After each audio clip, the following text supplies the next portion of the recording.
Hello అండి, welcome to me food express. కాకరకాయ ఉల్లి కారం చేసుకోవాలని తినాలని ఉంది కదా, అందుకే అదిరేటి రుచుల్లో ఆ రెసిపీని తీసుకొచ్చేసాను మీకోసం. దీనిలోకి ఎంత సింపుల్ ఇంగ్రీడియంట్స్ ఒకసారి చెప్పనా? అల్లం, వెల్లుల్లి, జీలకర్ర, ఉల్లిపాయ, పచ్చిమిరపకాయలు, ఉప్పు, పసుపు, కారం, 2 ఎండుమిరపకాయలు, 1 నిమ్మకాయ, 1/2 కిలో కాకరకాయలు, కొద్దిగా ఆయిల్. నేను ముందు వాటర్ తీసుకున్నాను, హాట్ వాటర్ కొన్ని.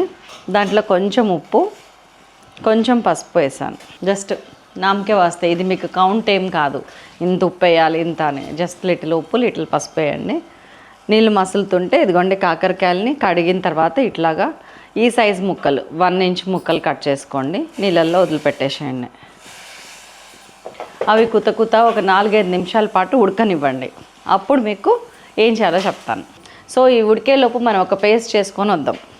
ఇదిగోండి దీంట్లోకి ఉల్లిపాయలు ఒక 2-3, చిన్న ఉల్లిపాయలు అయితే 3 తీసుకోండి, పెద్ద అయితే 2 చాలు. పచ్చిమిరపకాయలు ఒక 2, అల్లం 1 ఇంచ్ ముక్కలు 2 అంటే 2 ఇంచెస్, వెల్లుల్లి ఒక 10, పసుపు 1/2 టీ స్పూను, ఉప్పు 1 టీ స్పూన్, కారం 1.5 టీ స్పూను, జీలకర్ర 1 టీ స్పూను.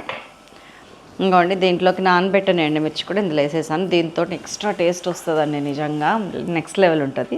ఇది ముద్ద చేసుకొని వద్దాం. సో చాలండి, ఇంకా ఒక 4 నుంచి 5 నిమిషాలు ఉడికితే చాలు. హాఫ్ బాయిల్ అవ్వాలి, లేకపోతే 60% బాయిల్ అవ్వాలి, దట్స్ ఆల్. అంతకుమించి బాయిల్ అవ్వకూడదు. ఎందుకంటే చెప్తా ఇప్పుడు.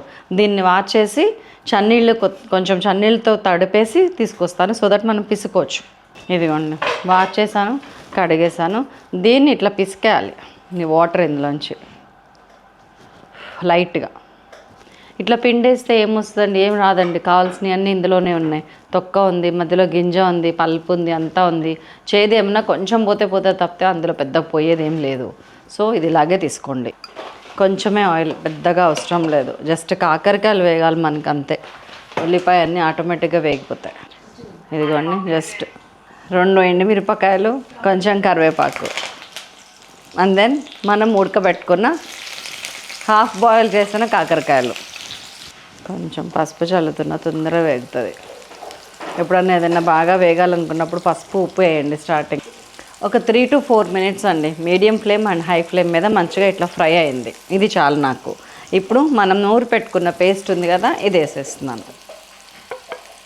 ఇదిగోండి ఇట్లాగా. ఇప్పుడు మనం ఏం చేసేది లేదు, దీన్ని వదిలేయటమే సీరియస్గా. సో మూత పెట్టేసా, సిమ్ చేసేసా. ఇదిగోండి దాదాపు 12-15 నిమిషాల నుంచి మంచిగా దగ్గరికి ఇట్లా అనుకుంటూ వస్తే ఇట్లా మధ్యలో కొంచెము ఆయిల్ అయితే ఇష్టం లేక కొన్ని వాటర్ చిలకరించినా కానీ నేను ఆయిల్ వేయదు. హెల్తీగా టేస్టీగా తినడానికి ఆయిల్ ఏ అవసరం లేదండి. ఉప్పు మాత్రం చూడండి, నీ చేతి ఎక్కడికి పోలేదు మనం పిండినా కానీ. ఇది కూడా ఒక్క నిమ్మకాయ పిండుతున్నా.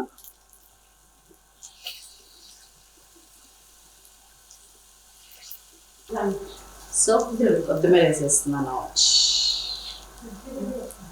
కలుపుతుంటేనే ఒక నేను డయాబెటీస్కి దూరం అవుతున్నాను. చేదున్నా కానీ నేను తట్టుకొని నేను నిలబడగలుగుతాను. చేదుని కూడా ఇష్టపడతాను. లైఫ్లో ఏదైనా సాధిస్తాను. అలాంటి పాజిటివిటీతో నిండిపోతుంది మనసు.